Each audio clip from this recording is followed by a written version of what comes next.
ناظرین، میاں طاہر حاضر خدمت۔ موسم میں یکدم نئی اور ایک بڑی تبدیلی آتی ہے اور حیران کن ہوتی ہے اور حیران کر جاتی ہے۔ کل جو ہوا ہے اسلام آباد میں ایک خاص پٹی میں، ایک مطلب آپ اگر جو لوگ اسلام آباد سے واقف ہیں تو صرف اور صرف ایف کی جو پٹی ہے، ایف سیکٹرز کی پٹی جو ہے، اس میں لوگ اولے کہتے ہیں، بیسیکلی وہ برف کے گولے تھے جو پڑے ہیں۔ اور مزید اب کیا ہونے جا رہا ہے، یہ اچانک یہ جو ہمیں خبر ملتی ہے کہ اب یہاں پہ ہونا ہے، وہ اچانک خبر بھی نہیں ملتی، خبر سے پہلے ہی وہ بارش آ جاتی ہے۔ یعنی کہ پہلے محکمہ موسمیات کا ایک فورکاسٹ آتی تھی، اب وہ بھی نہیں آتی، اور اچانک وہاں کچھ نہ کچھ ایسا طوفان آتا ہے کہ ہر چیز جو ہے وہ سٹن ہو جاتی ہے، اور مطلب لوگ پریشان ہو جاتے ہیں، اور وہ پریشانی جو ہے وہ بڑھتی ہے، ظاہر ہے کہ اس سے نقصان ہوتا ہے۔ تو ابھی ایک پیشن گوئی ہے، اب وہ پیشن گوئی کتنی صحیح ہے کتنی غلط ہے، وہ کتنی جو بتائی جا رہی ہے وہ ہے یا اس سے بھی زیادہ ہے، وہ بہت بڑی ہے۔ وہ یہ ہے کہ نیشنل ڈیزاسٹر مینجمنٹ نے ہمیں ایک الرٹ جاری کیا ہے کہ یہ علاقے ہیں جی، اس میں اس کے مطابق جو الرٹ ہے کہ 18 اور 19 اپریل کو کچھ مقامات پر بہت شدید بارش، طوفان، اور اس میں یالہ باری بھی ہوگی۔ اب جو کل کی یالہ باری، اللہ معاف کرے، شیشے ٹوٹ گئے عمارتوں کے اور گاڑیوں کے، کھڑی گاڑیوں کے۔ تو اگر تو اس طرح کی یالہ باری ہے تو بھئی یہ تو یالہ باری نہیں ہے، یہ تو برف کے گولے ہیں۔ اور اب یہ جو آ رہا ہے اس کے مطابق راولپنڈی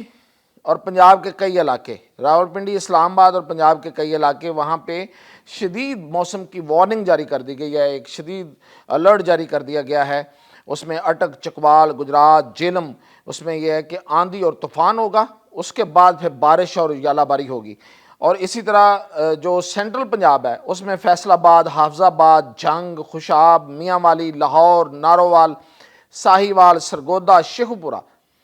اب میں یہ نام تو لے رہا ہوں، میں اب ان کی نا علیحدہ علیحدہ کر کے بتاتا ہوں کہ یہ چیزیں یہ اکٹھی ہر جگہ آنے والی چیزیں نہیں ہوتی۔ ہمارا ملک جو ہے اس کی ایک تقسیم ہے، موسمیاتی پٹیاں اس کی، کہ یہ علاقہ جو ہے اس میں اگر بارش ہے تو پھر اس علاقے میں بارش علیحدہ آتی ہے، اس علاقے میں آ رہی ہو تو اس علاقے میں نہیں آتی ہے یا کم آتی ہے۔ تو یہ تو بالکل ہی مکس ہو گیا، یہ تو پوری ایک کھچڑی پک گئی ہے۔ وہ کیسے پک گئی ہے وہ میں آپ کو بتاتا ہوں۔ اور اس کے علاوہ انہوں نے کہا ہے کہ اس سے جو این ڈی ایم اے ہے اس سے رابطے میں رہیں، اس کو فالو کرتے رہیں، غیر ضروری سفر نہ کریں، باہر نہ نکلیں، خاص طور پہ لمبا سفر نہ کریں، یعنی کہ موٹر ویز کا سفر نہ کریں، اور اپنے اور فصلوں کی تباہی ہو سکتی ہے، اور اپنی جو کمزور چھتیں ہیں یا کوئی درخت ہیں تو ان کا خیال کریں۔ یہ انہوں نے اپنی طرف سے کہا کہ بری زما ہو گئے، اللہ رحم کرے۔ تو اب یہ میں آپ کو بتاتا ہوں کہ موسمیاتی پٹیاں کیا ہیں۔ موسمیاتی پٹی جو ہے، دیکھیں پاکستان میں دو طرح کا موسم انٹر ہوتا ہے۔ ایک ہے مانسون، وہ سمندروں کی طرف سے آتا ہے، یعنی کہ وہ ہمارے کراچی کی طرف سے آتا ہے، وہ ادھر سے راجستھان کی طرف سے آتا ہے، اور وہ گھوم کے راجستھان سے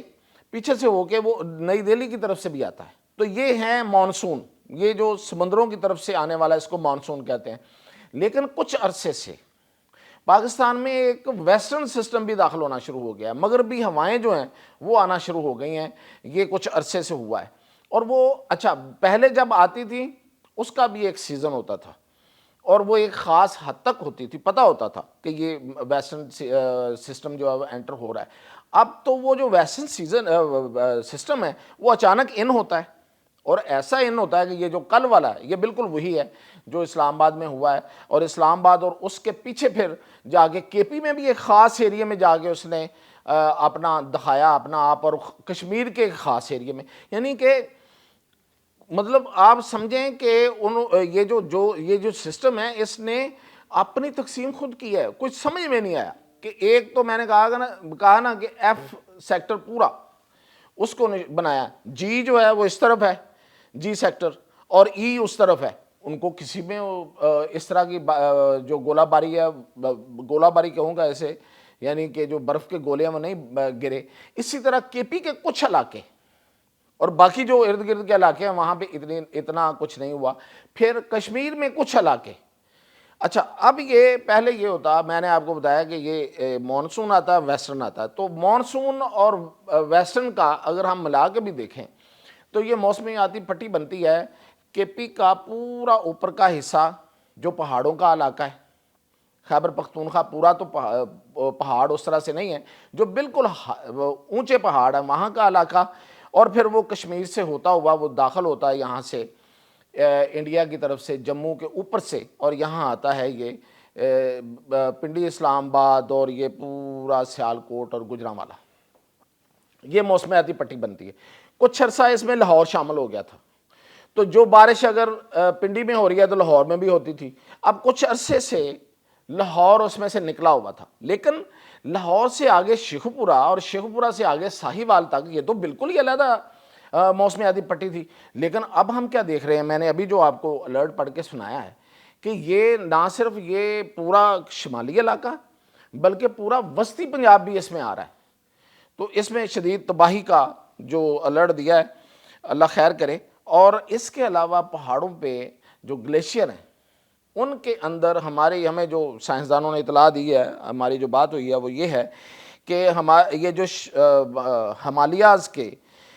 جو گلیشیئرز ہیں ان میں 300 اندر گلیشیئرز کے اندر، ظاہر ہے انہوں نے وہاں سے اسٹڈی سے یہ چیزیں پتہ چلی ہیں کہ گلیشیئرز کے اندر 300 ندیاں بن گئی ہیں،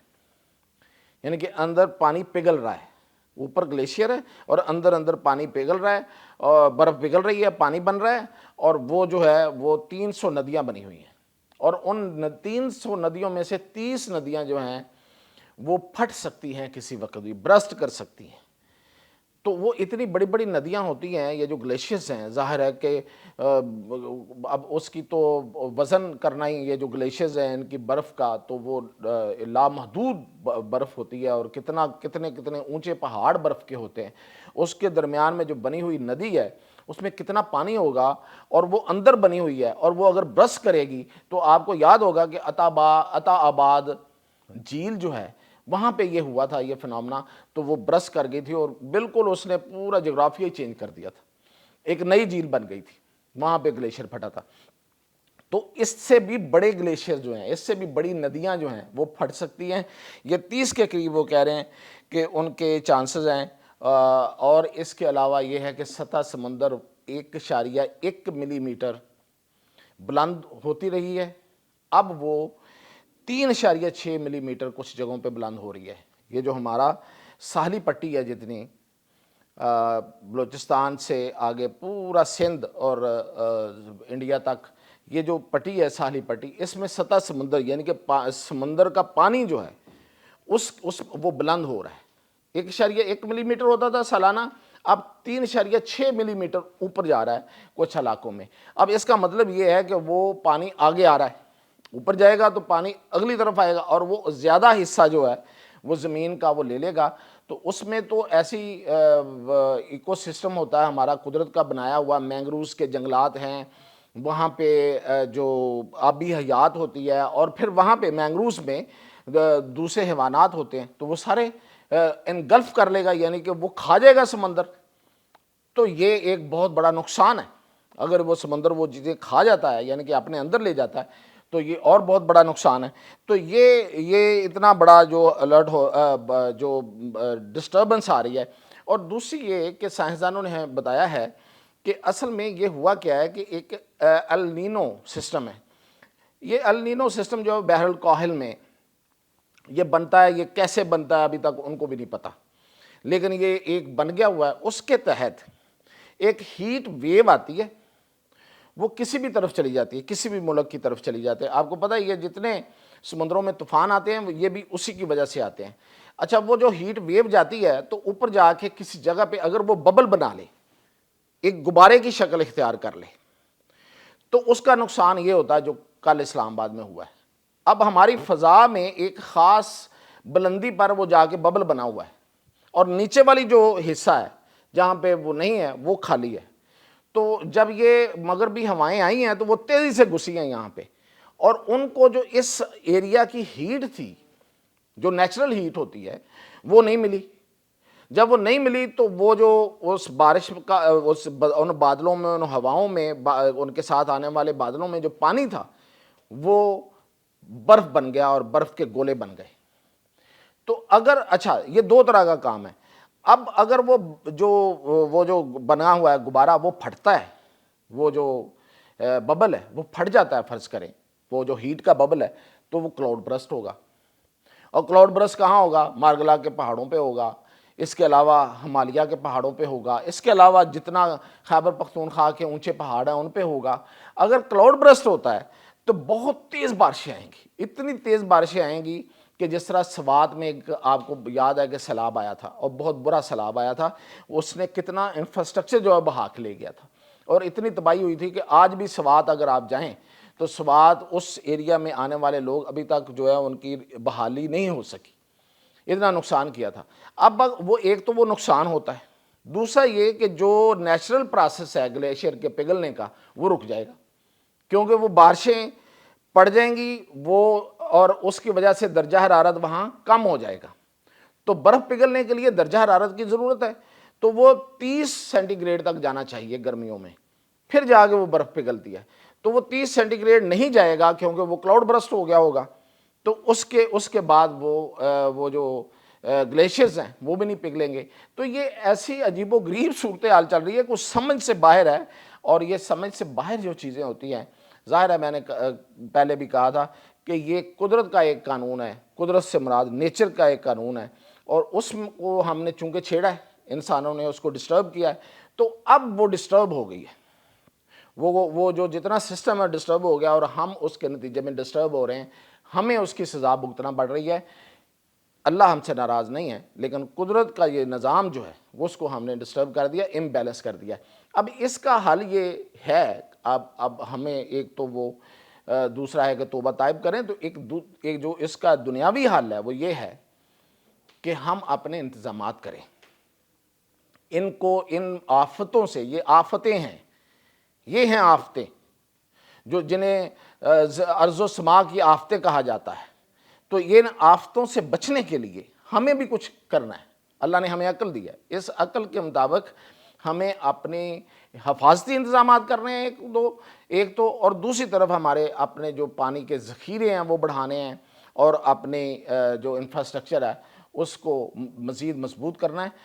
ورنہ نقصان جو ہے وہ تو ہے ہی ہے، وہ ڈبل ہو جاتا ہے، وہ 2 گنا سے 3 گنا ہو جاتا ہے۔ آپ کو یاد ہوگا کہ 2022 میں کیا ہوا تھا ہمارے ساتھ؟ 2022 میں 33 لاکھ لوگ متاثر ہوئے تھے، یہ جو سندھ اور بلوچستان میں جو سیلاب آئے تھے، اور اس میں 200 کلومیٹر سڑکیں بہہ گئی تھیں اور 15 لاکھ گھر تباہ ہو گئے تھے۔ ابھی تک سندھ حکومت وہ گھر بناتی پھر رہی ہے۔ تو یہ اتنی بڑی تباہی تھی، اور اس میں 20 ارب روپے کا نقصان ہوا تھا۔ تو یہ جو نقصان ہے یہ روز روز نہیں بھگتا جا سکتا، اس لیے اس پہ حکومتیں بھی کام کریں، ہر انڈیویجول اپنے طور پہ کام کرے، اور کم سے کم اس ماحول کو خراب کریں، اس ماحول کو برقرار رکھیں، اور اللہ سے دعا کریں، کیونکہ یہ جو 18 اور 19 اپریل کی میں آپ کو بتا رہا ہوں، یہ خاصا بڑا الرٹ ہے اور تشویشناک ہے، اور یہ یہاں پہ نہیں رکنا، کیونکہ اگلے 3 مہینے ویسے جو پہلے سے موجود پیشن گوئی ہے اس کے مطابق وہ ڈراؤٹ کے ہیں، قحط سالی کے ہیں، یعنی کہ خشک سالی ہوگی، اور اس کے نتیجے میں قحط سالی ہوگی۔ لیکن اس میں اگر یہ والی اچانک یہ چیزیں جو سٹرائک کر جاتی ہے، یہ جو مغربی ہوائیں ہیں یہ آتی رہیں، تو یہ نقصان کو 3 سے 4 گنا کر دیں گے۔ تو مزید اپڈیٹ کے ساتھ انشاءاللہ حاضر ہوں۔